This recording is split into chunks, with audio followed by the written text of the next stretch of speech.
এই মুহূর্তে আবহাওয়ার গুরুত্বপূর্ণ খবর। সকাল থেকে বেশ কিছু অংশে কুয়াশা কুয়াশা ব্যাপার ছিল, কোথাও কোথাও ঘন কুয়াশাও ছিল উত্তরবঙ্গ থেকে দক্ষিণবঙ্গে, তবে বিগত দিনের তুলনায় কিছুটা কম। বেলা বাড়ার পর থেকে আস্তে আস্তে কিন্তু বেশ কিছু অংশে রোদের দেখা মিলতে শুরু করেছে, যদিও ঝাপসা আকাশ বেশ কিছুটা সময় বিদ্যমান থাকবে। উত্তরবঙ্গেও ঘন কুয়াশা কমতে শুরু করেছে, তবে ছড়িয়ে ছিটিয়ে এদিক ওদিক করে বিভিন্ন জায়গাতে কুয়াশার প্রভাব রয়েছে। উত্তর পশ্চিম ভারতের সেরকম নেই, কিন্তু এই উত্তরপ্রদেশ এবং বিহারের উত্তরভাগে বেশ কিছু অংশে ঘন কুয়াশা রয়েছে।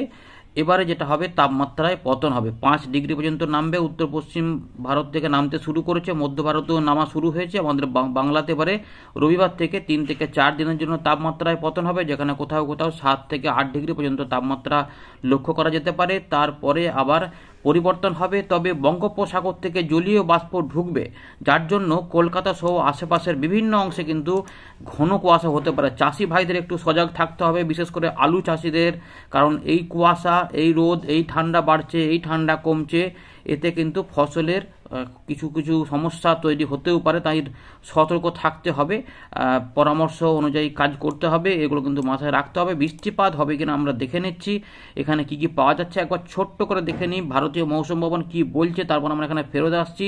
ঠান্ডা কেমন পাচ্ছেন, কুয়াশা কেমন পাচ্ছেন, অবশ্যই কিন্তু কমেন্ট করে জানাবেন। তো ইতিমধ্যে ভারতীয় মৌসুম ভবন 25শে জানুয়ারি সকালবেলা যেটা বলেছে, ঘূর্ণাবর্ত একটা কাজ করছে উত্তর পূর্ব আসামের কাছে, পাশাপাশি পশ্চিমী ঝঞ্ঝার যে প্রভাব, যেটা 29 তারিখ থেকে নতুন করে শুরু হবে, যার জন্য উত্তর পশ্চিম ভারতে 29 এবং 30শে জানুয়ারি কিছুটা বৃষ্টিপাত তুষারপাত হবে। এদিকে তাপমাত্রা কিন্তু ধীরে ধীরে যেটা নামতে শুরু করেছে, আমরা বললাম, যেটা উত্তর পশ্চিম ভারতে 2 ডিগ্রি পর্যন্ত নামছে। এর পাশাপাশি আরও কিছুটা নামবে মধ্য ভারতের দিকে 2 থেকে 3 ডিগ্রি, তারপরে কোনো পরিবর্তন হবে না। আমাদের পূর্ব ভারতে রবিবার থেকে মানে 24 ঘন্টা পর থেকে 3 থেকে 5 ডিগ্রি পর্যন্ত নামবে আগামী 4 দিনের মধ্যে, এমনটা কিন্তু বলা রয়েছে এখানে। শৈত্যপ্রবাহ যেটা চালু রয়েছে 25 তারিখ পর্যন্ত, যেটা বলা রয়েছে সেটা হিমাচল প্রদেশ থেকে আসছে। এবারে পশ্চিম ঝঞ্ঝা এলে এই শৈত্যপ্রবাহগুলো বন্ধ হয়ে যাবে।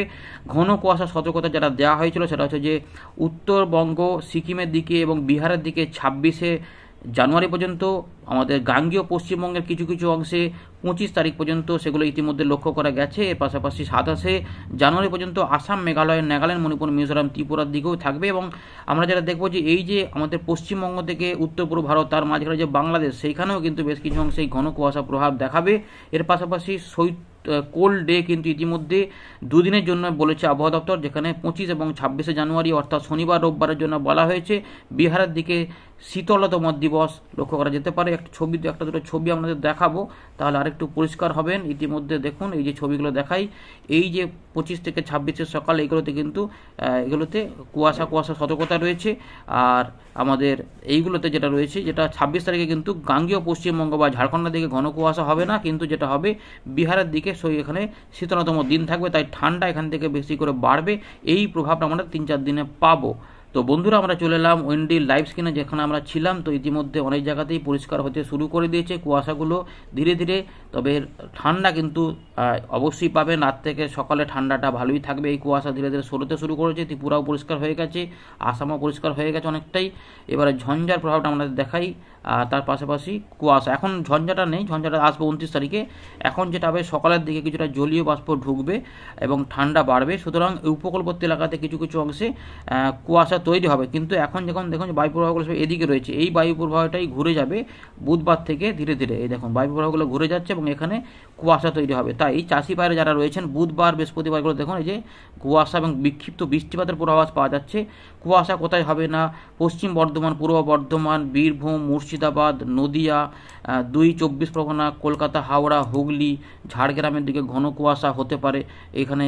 এর পাশাপাশি দেখুন এই যে ঘন কুয়াশা দেখতে পাচ্ছি, বাংলাদেশেও দেখা যাচ্ছে, এখানে বৃষ্টিপাতের সম্ভাবনা রয়েছে, হালকা বৃষ্টিপাতের, ঝিরঝিরে বৃষ্টিপাত। এগুলোই কিন্তু চাষি ভাইদের সমস্যা করাতেও পারে, বিশেষ করে আলু এবং পেঁয়াজ চাষিদের জন্য। তো দেখুন মঙ্গলকোট, কাটোয়া, কালনা, ধাত্রী, দেবগ্রাম, পাটুলি, মুরাগাছা, চাবড়া, দেখুন মিলিমিটারে পরিবর্তন আছে, 3-4 মিলিমিটার। হালকা লাইট, ভেরি লাইট রেনের সম্ভাবনা দেখা যাচ্ছে আপাতত। শান্তিপুর, বারাসাত এগুলোতে কিন্তু মেঘলা মেঘলা ভাব এবং এখানে বৃষ্টিপাতের ইঙ্গিত দেখা যায়। বজ্রসেল হবে কি না, বজ্রসেল নয়, হয়তো এই কুয়াশার মধ্যেই ঝিরঝিরে ঝরতে পারে। এরকম করে কিন্তু 29 তারিখ থেকে 30 তারিখের মধ্যে কিছু কিছু অংশে এইভাবে দেখুন কুয়াশা এবং বিক্ষিপ্তভাবে হালকা বৃষ্টিপাত এগোতেও পারে, এরকম একটা সম্ভাবনা থাকছে, এরকমভাবে দিতে পারে। বড় বৃষ্টিপাত নয় কিন্তু হালকা বৃষ্টিপাত এবং সঙ্গে কুয়াশা রাত থেকে সকালগুলোতে উত্তরবঙ্গ এবং উত্তর পূর্ব ভারতে মনে হচ্ছে ঘূর্ণাবর্ত কাজ করবে, ফলে এইগুলোতেও কুয়াশা এবং বিক্ষিপ্ত বৃষ্টিপাতের পূর্বাভাস তৈরি করতে পারে এবং সেটাই দেখা যাচ্ছে আছে। কিন্তু দেখুন এইগুলোতে কিন্তু বৃষ্টিপাতের সম্ভাবনা রয়েছে। এই যে সময়কাল থেকে তাপমাত্রা কিছুটা উঠবে, কিন্তু তার আগে যেটা দেখবো যে রবিবার থেকে দেখুন এখন যেটা আমরা পেলাম 15-16 ডিগ্রি, বিক্ষিপ্তভাবে বৃষ্টিপাতের পূর্বাভাস পাওয়া যাচ্ছিলো, তবে হালকা, কিন্তু সেটা না অনেক জায়গাতে হয়নি, ঝিরঝিরে টাইপে মেঘলা মেঘলা আকাশ হয়েছিল মেদিনীপুর সাইডগুলোতে। এগুলো দেখুন এই যে রবিবার থেকে তাপমাত্রা পতন হবে 10-16, এই 10-16টাই 27 তারিখে সোমবার মঙ্গলবারে 9-14 চলে আসবে, অর্থাৎ দেখুন এই যে 9 আর 14, অর্থাৎ 9 ডিগ্রি থেকে 14 ডিগ্রির মধ্যে এই যে দক্ষিণবঙ্গ এবং বাংলাদেশ সহ ত্রিপুরার দিকগুলোতে বজায় থাকবে। উত্তরবঙ্গে যখন 11 থেকে 12 ডিগ্রির মধ্যে ঘোরাফেরা করবে একই সময়কালের মধ্যে। এই সব উত্তরবঙ্গ দক্ষিণবঙ্গ সব জায়গাতেই বলেছে তাপমাত্রায় কিন্তু পতন হবে। এই বুধবার থেকে তাপমাত্রা একটু করে উঠতে শুরু করবে, কারণ এই ঘূর্ণাবর্ত জলীয়বাষ্প এখানে ঢুকবে, ফলে বৃহস্পতিবার, শুক্রবার এবং 1 তারিখ এই সময়কালে কিছুটা কুয়াশা থাকবে। সকালের দিকে দেখতেই পাচ্ছেন যে কুয়াশা, এগুলো তো অত উপকূলবর্তী জেলা কিন্তু কুয়াশা পাবে, তাই চাষি ভাইরা একটু মাথায় রাখবেন। আর ঝঞ্ঝা এই সময় ঢুকে পড়বে, বড় ঝঞ্ঝা, যেটা যদিও আমাদের দক্ষিণবঙ্গে বা উত্তরবঙ্গে আসবে না, মধ্য ভারত পর্যন্ত এসে এটা ঝঞ্ঝাটা থেমে যেতে পারে আপাতত, কিন্তু হয়তো কুয়াশা তৈরি করতে পারে কিছু কিছু অংশে। 3 তারিখ সরস্বতী পূজার দিনে কিন্তু তাপমাত্রা ঊর্ধ্বমুখী থাকবে, ফলে সকালবেলার দিকে তাপমাত্রা হয়তো 18 থেকে 21-এর মধ্যে, দিনের বেলার তাপমাত্রা 26 থেকে 29-এর মধ্যে থাকবে, রাতের তাপমাত্রা দেখা যাবে যে 21-22 থেকে 25-এর মধ্যে থাকতে পারে। সুতরাং দুর্যোগপূর্ণ আবহাওয়া থাকবে না, সুতরাং ভালো কিছু থাকবে। এরপরে আবার ঠান্ডা সামান্য একটু করে কমতে পারে, কিন্তু ঠান্ডাটা যা থাকবে, শীতের ভাবটা ফেব্রুয়ারি মাসের মাত্রা 15 তারিখ পর্যন্ত টানবে, তারপর আস্তে আস্তে কমের দিকে থাকবে, তবে ঠান্ডা ঠান্ডা ভাবটা মাসভর বজায় থাকতে পারে। এই রয়েছে আপাতত আপডেট, কিছু পরিবর্তন আমরা জানাবো। ধন্যবাদ।